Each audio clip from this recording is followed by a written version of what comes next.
Did a startup just change the way that we all take and look at photographs? Why did Nokia hold a big launch party for a phone that's built on what it called a dead burning platform? Was it just a setup for the future, something called C-Ray? Hulu's for sale. Does anybody care? Is Google TV coming back as a gaming box? And like that kid in math class who wouldn't shut up ever, but then you kind of missed him when he was out sick, believe me, I had that kid in 10th grade. We've got more iPhone rumors for you. That's right, it's Techno Buffalo's Rumor Roundup.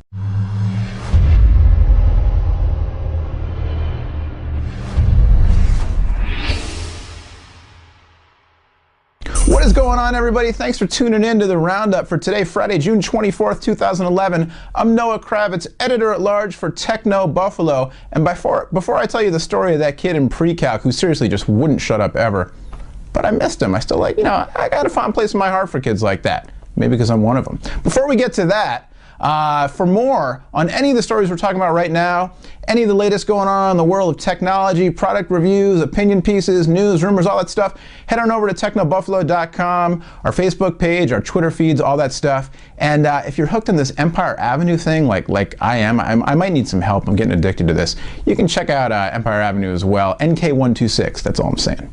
First off, what is Lytro and why should you care? Lytro is a Silicon Valley startup who just might have changed photography forever, or at least until the next, forever thing comes along.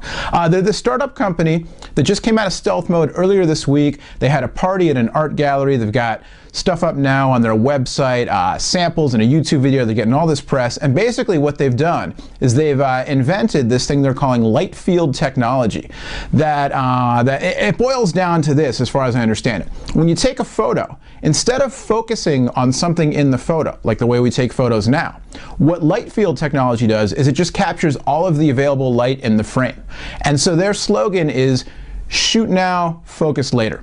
And so after the photo's taken, you can go to the photo, digital photo obviously, they haven't invented refocusable paper so far as I know, but you can go to the digital photo and you can click on whatever area of the photo you want the photo to focus on. And then you can also double click to zoom in and zoom out. So in their example, they have some cool examples up on their site.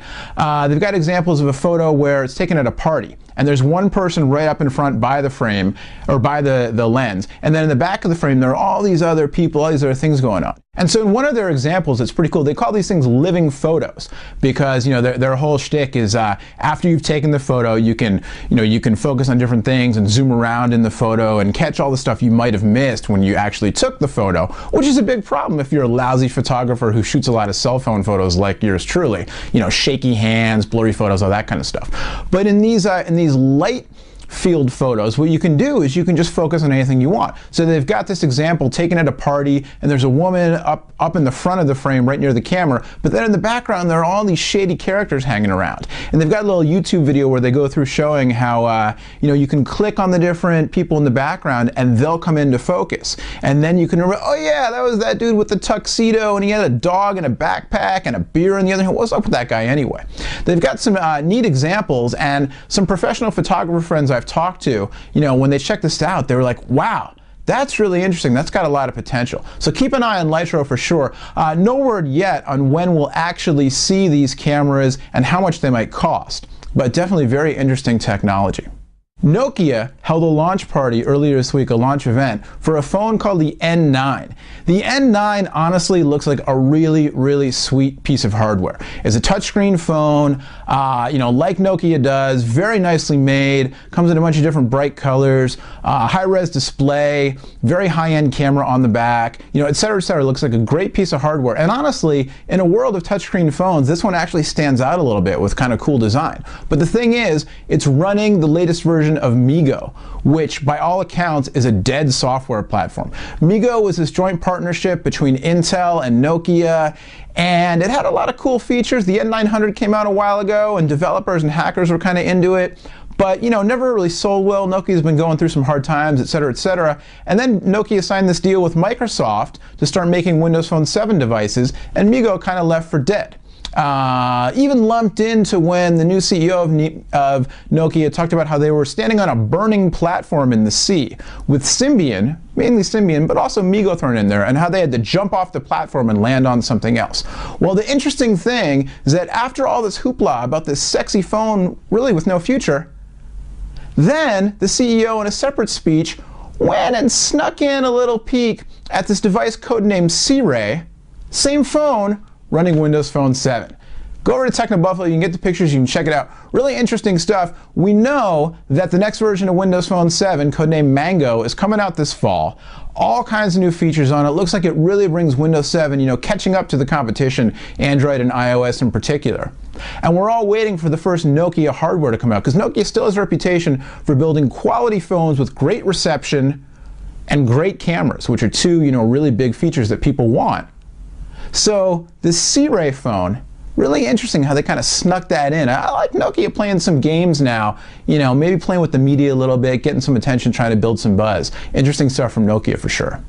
Hulu went and put themselves up for sale. That's really kind of all I want to say about it. It's really interesting because all these things floating around now about, well, is Netflix going to buy them? Is Apple going to buy them? Who's going to buy them? But then some interesting behind the scenes stuff. Apparently, one of the things going on, Hulu, they have all these licensing deals with Fox and these other big TV studios who hold stakes, ownership stakes in Hulu. And now there's some reports coming out about how, well, we could sell Hulu, but we want to put a clause in that the Hulu app will authenticate to see if you're a cable TV subscriber. And if you are a cable TV subscriber, then you can watch last night's Fox show, right away. But if you're not a cable TV subscriber, you're going to have to wait 8 days before you buy the TV show. I don't know, Hulu, always a fan favorite, but kind of wondering well, how's this going to play out in terms of a business model and generating revenue and really being something viable that doesn't just kind of compete with the TV studios behind it. Things getting messier now that Hulu's gone. They've gotten a couple investment banks to back their sale. They're officially for sale. It'll be really interesting to see how this plays out. Speaking of TV, back at the Google I/O conference, Google talked a little bit about the next version of its Google TV box, which frankly, when it came out last year, did not set the world on fire. The first version of Google TV, there was some Sony hardware, there was some Logitech hardware. I myself bought one of the Sony boxes, and then I took it back to the store. I had that 30-day return period because it didn't do that much for me. Some people really got into it for sure, but didn't sell well, was sort of quickly swept back under the rug by Google and its retail partners. But now the next version of Google TV, based on Android, the Android 3 platform, which is promising to integrate Android across the different screen sizes, the phones, the tablets, and the TV screen. Apparently Google has sent out some developer boxes, and these are just dev boxes, very, very limited quality, so you can't read too much into this about what consumer hardware might look like. But a bunch of extra ports that weren't on the original boxes, some interesting stuff going on, and the chipset, the manufacturer of the chipset, it's an Intel chipset. The chipset promises support for 3D gaming and robust support for Flash. And apparently, the browser on this device is not the old Android browser, but it's actually a full-on version of Chrome. So very, very interesting stuff. Also some interesting stuff going on with what Google is and apparently isn't allowing developers to do with apps that include a real-time TV feed. Because that's the whole thing about interactive TV. The coolest stuff I've seen is when you've got like a baseball game being played, and then you've got a graphic around it that shows real-time statistics of, the players up to bat or other, other games going on or whatever it is. So you've got that live TV element and then information that's related kind of going on in the same screen. And apparently, developers are not yet getting access to do those kinds of things in this new developer build with these new developer boxes. So interesting to see how that all plays out and if Google TV can reinvent itself. And is there really going to be, Chrome and apps and 3D gaming? Could there be something there? Interesting stuff. Last but certainly not least, in my 10th grade math class, pre-calc, this dude who sat next to me, we'll call him Matt. I don't want to reveal his real name even though it was Matt. I love Matt. Great guy, smart, funny, would not stop talking. Kind of like me on video camera, except, sometimes I was trying to pay attention in math class, sometimes I was trying to zone out, and Matt was just going. But the days Matt wasn't there, you know, I missed them. That's kind of how I feel. I think that's kind of how a lot of people feel right now about iPhone rumors. Oh no, more iPhone rumors. But then when they're not there, you're kind of wondering what's going on with iPhone. Well, a new batch of rumors this week that point to not a minor update, but actually a radical new redesign, brand new, boom, boom, boom, iPhone 5 coming out this September, possibly this August. I'm still thinking September, but some rumors pointing to this August for a new iPhone 5. You can go over to Techno Buffalo, check out, you know, all the details, some render images, you know, supposed what it's going to look like, etc. But kind of a radically redesigned back, a teardrop-shaped back that narrows from top to bottom, big screen, kind of bezel to bezel, or edge to edge rather, almost a bezel-less design, and a little tidbit thrown in these rumors again about another iPad device. I still say we're going to see another iPad this year. Sean says no. Either way, there'll be a funny YouTube video out of it, depending on who wins our little bet. But perhaps some more evidence buried in the iOS 5 beta about an iPad 3 with a Retina display. We'll see.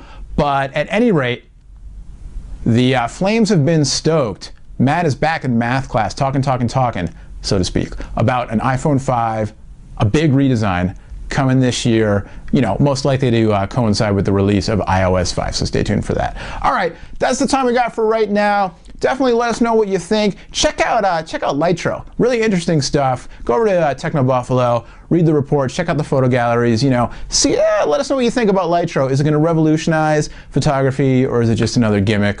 Yeah, you know better than I do. My name's Noah Kravitz. The website's called Techno Buffalo. Thanks to Revision 3 for having us. And don't forget, Monday, Wednesday, Friday, Ask the Buffalo, What's the Apps, and Rumor Roundup. Till next time, thanks for tuning in. We'll see you later.